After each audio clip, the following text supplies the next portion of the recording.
الحمد لله رب العالمين. الصلاة والسلام على رسوله الكريم وعلى آله وصحبه أجمعين وعلى من تبعهم بإحسان إلى يوم الدين. أما بعد.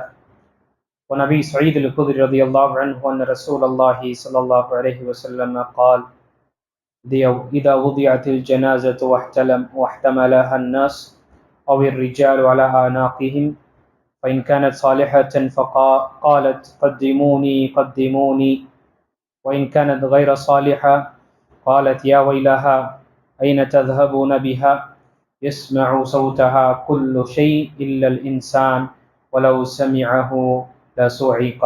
رواه البخاري. இணைத்துக்குரிய அல்லாஹ் அடியார்களே, தொடர்ச்சியாக அச்சத்திற்கும் ஆதரவுக்கும் மத்தியில் ஒன்று சேர்த்தல் என்ற பாடங்களை பார்த்து கொண்டு வருகின்றோம். அல்லாஹ் மீது அச்சமும் இருக்க வேண்டும், அதே நிலையில் அல்லாஹ் மீது ஆதரவும் வைக்க வேண்டும். இது வரக்கூடிய ஹதீஸ், புகாரில் வரக்கூடிய ஹதீஸ். அபூ சயீத் அல்-குத்ரி ரலியல்லாஹு அவர்கள் அறிவிக்கின்றார்கள், இறந்தவரின் உடல் பெட்டியில் வைக்கப்பட்டு அதை மக்கள் தங்கள் தோள்பட்டைகளை மீது சுமந்து சென்றால், இறந்தவன் நல்லவனாக இருந்தால் என்னை சீக்கிரம் கொண்டு செல்லுங்கள், என்னை சீக்கிரம் கொண்டு செல்லுங்கள் என்று கூறுவான். நல்லவனாக இல்லை என்றால், எனக்கு வந்த கேடே, என்னை எங்கே கொண்டு செல்கிறீர்கள் என்று கேட்பான். மனிதனை தவிர மற்ற அனைத்தும் இந்த சப்தத்தை கேட்பார்கள். அதை மனிதன் கேட்டால் அவன் மூர்ச்சியாகி அடித்து கீழே விழுந்து விடுவான் என்று நபி ஸல்லல்லாஹு அலைஹி வஸல்லம் கூறினார். இந்த ஹதீஸ் என்பவர்களே, கபருடைய வாழ்க்கையை பற்றியும் கபருடைய கேள்வி மற்றும் அங்கு சோதனைகளை பற்றியும் இங்கு சொல்லப்பட்டது. கபரில் சோதனை ஏற்படுவது என்பது அதே போல தண்டனையும் அல்லாஹு தஆலா நல்லவர்களுக்கு அவர்களுக்கு ஒரு நிம்மதியான ஒரு நிலை ஏற்படுத்துவான். இது குர்ஆனிலும் ஹதீஸிலும் நமக்கு சொல்லப்பட்டிருக்கின்றது. சூரத்துல் முஃமினுடைய 46வது வசனத்தில் கபருடைய வேதனை பற்றி அல்லாஹு தஆலா பதிவு செய்கின்றான். அன்னார் யுஅரதுன அலைஹா குதுவன் வ அஷியா யௌம தகுமு ஸாஅத்து வஅத்கிலு ஆல ஃபிர்அவுன அஷத்தல் அஸாப். காலையிலும் மாலையிலும் அவர்கள் நரக நெருப்பின் முன் கொண்டு வரப்படுவார்கள். அவர்களுக்கு முன்னால் நரக நெருப்பு காண்பிக்கப்படும். மேலும் நியாய தீர்ப்பு அந்த மறுமை நாள் காலம் நிலை பெற்றிருக்கும் நாளில் ஃபிர்அவுனுடைய கூட்டத்தாரை கடினமான வேதனையில் புகுத்துங்கள் என்று கூறப்படும். மறுமை நாளுக்கு முன்னால் வேதனை அவருக்கு காலையிலும் மாலையிலும் நரக நெருப்பு அவர் மீது காண்பிக்கப்படும், அவர்களுக்கு தண்டனை கொடுக்கப்படும் என்று இந்த தஃசீரில் பார்க்கும் பொழுது அது மன்னரை வாழ்க்கையில் ஏற்படும். ஒரு மனிதன் இறந்து விட்டான் என்றால் அவனுக்கு சோதனை இந்த மன்னரை வாழ்க்கையில் முதல் சோதனை, அவரிடம் கேள்விகள் கேட்கப்படும். அதனால்தான் ஒருவர் மரணித்து விட்டார் என்றால் விரைந்து நாம் அவருக்கு நல்லடக்கம் செய்ய வேண்டும். அவர் நல்லவராக இருக்கும் பொழுது நன்மையான காரியங்கள் செய்து ஒரு நல்லடியானாக இந்த உலகத்தில் வாழ்ந்தார் என்றால் அவருக்கு வைக்கப்பட்டிருக்கக்கூடிய கண்ணியமும் அவருக்கு வைக்கப்பட்டிருக்கக்கூடிய அந்த அல்லாஹுடைய அந்த அன்பளிப்பை நாம தாமதப்படுத்தக்கூடாது. உடனடியாக விரைந்து எவ்வளவு நல்லடக்கம் செய்ய வேண்டுமோ விரைந்து செய்ய வேண்டும். அதுவே பாவமாக அவன் பாவியாக இருந்து அல்லாஹுக்கு மாறு செய்த வாழ்க்கை வாழ்ந்தான் என்றால், மனோ இச்சையை பின்பற்றி கொண்டு அல்லாஹுடைய கட்டளை புறக்கணித்துக் கொண்ட வாழ்க்கை வாழ்ந்தான் என்றால் அவனுக்கு வேதனை இருக்கின்றது. அதான் இந்த ஹதீஸில் சொல்லப்பட்டது, நல்லவனுக்கு சுமந்து கொண்டு செல்லும் பொழுது விரைந்து கொண்டு செல்லுங்கள், விரைந்து கொண்டு செல்லுங்கள் என்று அல்லாஹ் எனக்கு ஒரு சிறந்த ஒரு விஷயத்தை வைத்திருக்கின்றான் என்று கூறுவான். அதுவே அவன் கெட்டவனாக இந்த உலகத்தில் வாழ்ந்து மரணித்தான் என்றால், எனக்கு எங்கு கொண்டு செல்கின்றீர்கள், இங்கு தன்னையே அவன் என்ன செய்வான், அவன் தன்னையே குற்றம் சொல்லிக் கொண்டு செல்லாதீர்கள் என்று அவன் கூறுவான். இன்னொரு ஹதீஸில் வருகின்றது, நபி ஸல்லல்லாஹு அலைஹி வஸல்லம் அவர்கள் கூறினார்கள், ஒரு மனிதன் இறந்து விட்டார் என்றால் அவருடைய இந்த சுமையை சீக்கிரமாக விரைந்து அதை முடிவு செய்து விடுங்கள், இறக்கி விடுங்கள். அவர் நல்லவராக இருந்தால் அவருக்கு கிடைக்கக்கூடிய அந்த கண்ணியம் மற்றும் அவருக்கு கிடைக்கக்கூடிய அந்த கூலிக்கும் நீங்கள் ஏன் இடையூறாக இருக்கின்றீர்கள்? அவர் கெட்டவராக இருந்தால் அவருடைய சுமையை நீங்கள் ஏன் ரொம்ப நேரமாக அதை சுமந்து கொண்டு இருக்கின்றீர்கள் என்று நபி ஸல்லல்லாஹு அலைஹி வஸல்லம் கூறினார்.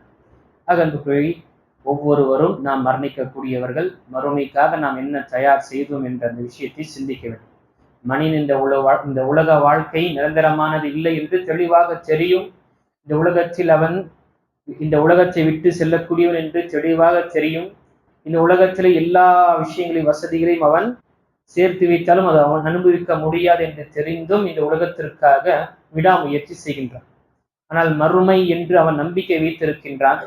மறுமை என்று ஒரு நாள் இருக்கின்றது. அல்லாஹுக்கு முன்னால் இருக்கக்கூடிய நிலை ஏற்படும்.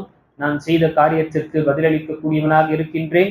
நான் என்னுடைய விருப்பத்தின் பிரகாரம் எதையும் செய்ய முடியாது என்ற அனைத்தையும் ஈமான் கொண்டும் அதில் நாம் அலட்சியமாக இருக்கின்றோம்.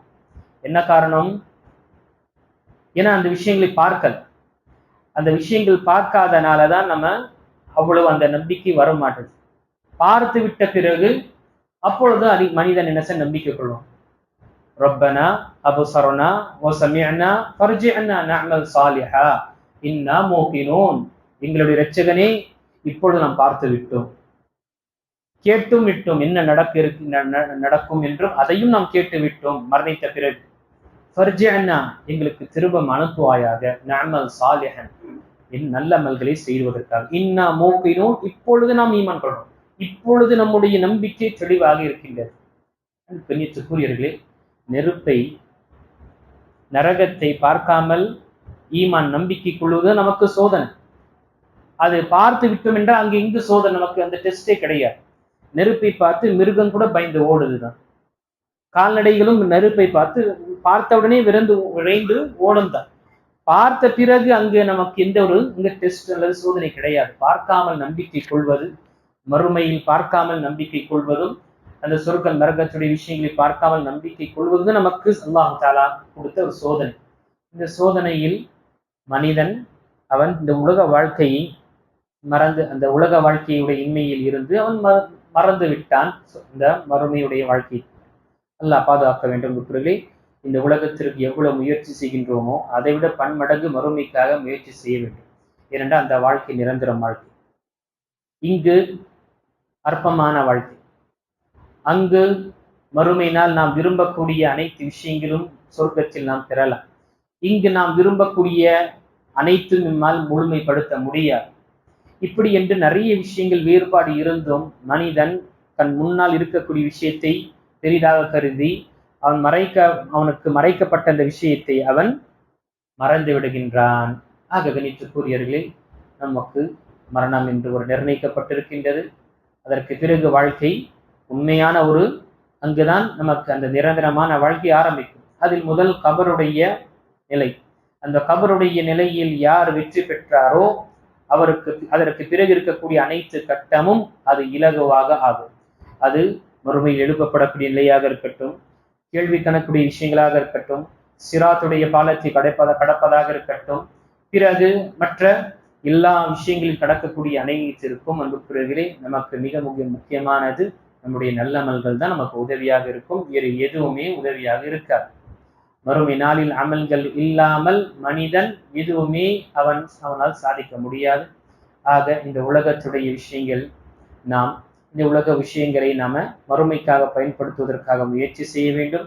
அதற்காக அல்லாஹுடைய கட்டளைகள் பூர்த்தி செய்த நிலையிலும் அல்லாஹ் தடுத்த விஷயத்திலிருந்து தடுத்து கொண்டு நாம அல்லாஹை சார்ந்து இருக்கும் பொழுது கண்டிப்பாக அல்லாஹுடைய ஆதரவு நமக்கு கிடைக்கும். நமக்கு ஒரு சிறந்த ஒரு முடிவாக இருக்கும். இல்லை என்றால் உலகம் வாழ்க்கையில் நாம நம்முடைய மனம் போன போக்கில் வாழ்ந்துவிட்டு பிறகு என்னுடைய முடிவு நல்லாக இருக்க வேண்டும், சிறப்பாக இருக்கும், அல்லாஹ் கருணையாளன் என்று நாம நினைத்து கொண்டோம் என்றால் அது நாம் நம்மையே ஏமாற்றிக் கொள்கின்றோம். ஆக எதை நாம முற்படுத்துகின்றோமோ அதை தான் நாம் பெறுவோம். நல்லமல்களை முற்படுத்தினோம் என்றால் நல்லமல்களுக்குரிய கூலி நமக்கு கிடைக்கும். கெட்டமல்களையும் பாவத்தை முற்படுத்தினோம் என்றால் அதை தவிர வேற எதையும் நம்மால் பெற முடியாது.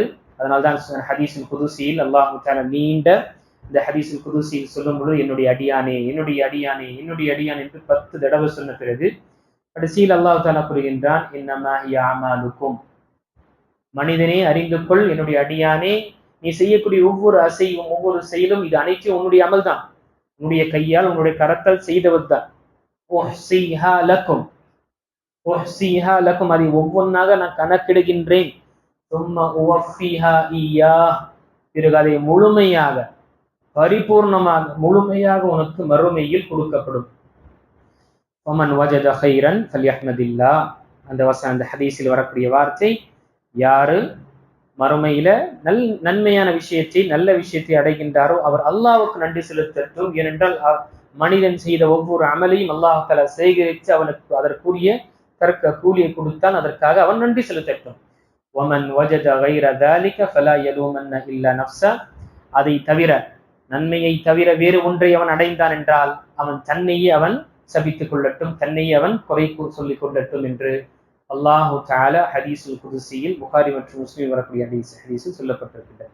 ஆக பிறகுகளே, நம்முடைய முடிவு நாம் முடிவெடுக்க வேண்டும். நம்முடைய முடிவு நன்மையாக இருக்க வேண்டும், நல்லவனாக நாம் மரணிக்க வேண்டும். இந்த ஹதீஸில் சொல்லப்பட்ட விஷயம் என்னை சீக்கிரமாக கொண்டு செல்லுங்கள் என்ற அந்த நிலை நமக்கு மௌத்துக்கு பிறகு அந்த நிலை வர வேண்டும் என்றால் இந்த உலகத்தில் நன்மையான காரியத்தில் நம்முடைய ஈடுபாடு இருக்க வேண்டும். இல்லை என்றால் அடுத்த ஸ்டேஜ் அல்லது அடுத்த நிலை என்பது நாம் ஹதீஸில் பார்த்தோம், அவன் தன்னையை சபித்துக் கொண்டு என்னை எங்கு கொண்டு செல்கின்றீர்கள் என்று அவன் கத்துவான், கதறுவான். அந்த கூச்சல் மனிதனை தவிர அனைவரும் அனைத்து படைப்பினங்களும் கேட்கும். அந்த மனிதன் அந்த கூச்சலை கேட்டான் என்றால் அவனுக்கு மூச்சு ஏற்பட்டு அவன் மயக்கம் போட்டு விழுந்து விடுவான் என்று அல்லாஹு தஆலா நபி ஸல்லல்லாஹு அலைஹி வஸல்லம் கூறியிருக்கின்றார்கள். அது அல்லாஹு தஆலா சொல்லக்கூடியவனுக்கும் கேட்கக்கூடிய அனைவர்களுக்கும் நமக்கு மரணத்தை படிப்பினையாக, மற்றவருடைய மௌத்தையும் மரணத்தையும் படிப்பினையாக கொண்டு நம்முடைய மௌத்திற்காக நாம் தயார் செய்யக்கூடியவர்களாக அல்லாஹ் நம்மை ஆக்கிடுவானாக. யாரெல்லாம் உடல் நலம் சரியில்லாமல் இருக்கின்ற அல்லாஹு தஆலா அவர்களுக்கு பூர்ண குணத்தை கொடுப்பானாக. நம்முடைய இடையே மௌத்தானவர்களை அல்லாஹு தஆலா மன்னித்தவர்களுக்கு சொர்க்கத்தில் சிறந்த இடத்தை கொடுத்தருவானாக. ஆமீன். வாஹிரு தஅவானா அல்ஹம்துலில்லாஹி ரப்பில் ஆலமீன்.